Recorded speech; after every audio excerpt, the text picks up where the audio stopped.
की बात है। सोमनगर नाम का एक गांव था जिसमें लोगों की जिंदगी ठीक से बीत रही थी। इसी गांव में भोला नाम का किसान अपनी पत्नी और अपनी बेटी के साथ रहा करता था। भोले की जिंदगी तो गांव वालों से भी बुरी बीत रही थी, क्योंकि उन्हें ठीक से भोजन भी नसीब नहीं होता था।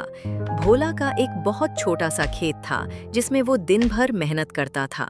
अजी, हम ऐसे ही अपनी जिंदगी व्यतीत करते रहेंगे क्या, जिसमें हमें 2 वक्त का भोजन भी नसीब नहीं होता? अरे तुम इतना दुखी क्यों होती हो? हमारा भी वक्त बदलेगा। अजी, कब बदलेगा? जब हमारी जिंदगी समाप्त हो जाएगी। हमारे पास इतने भी पैसे नहीं हैं कि हम अपनी लड़की को भी पढ़ा नहीं सकते। अरे तुम चिंता मत करो, भगवान हमारी जिंदगी भी बदलेंगे। चलो अब मैं खेत में काम करने के लिए जा रहा हूँ।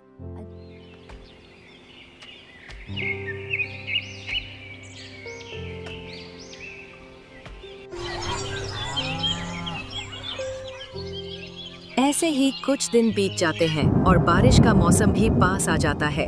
एक दिन जब भोला घर था तब बारिश होने लगती है और बारिश बहुत तेज हो रही थी।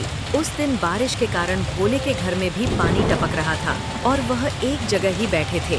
गांव में भी बहुत भयंकर बारिश हो रही थी। भोले के घर का अनाज भी खत्म होता जा रहा था और बारिश भी रुकने का नाम नहीं ले रही थी।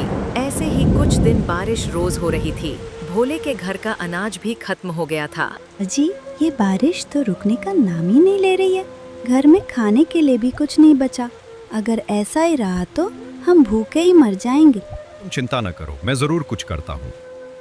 भोला बारिश में ही घर से बाहर निकलता है और जमींदार के यहाँ जाता है। दार जी, मुझे कुछ काम मिल सकता है क्या? अरे भोला, तुम ऐसी बारिश में काम कैसे करोगे?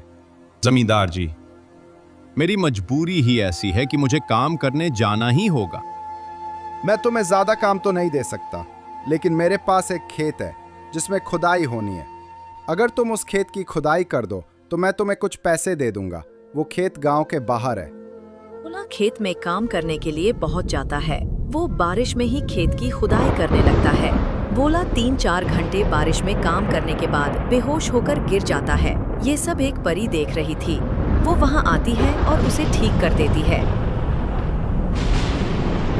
वो भोले से कहती है, अरे तुम यहाँ इतनी तेज बारिश में काम क्यों कर रहे हो? भोला सारी बात बताता है। फिर परी भोले को एक सोने से भरा घड़ा देती है।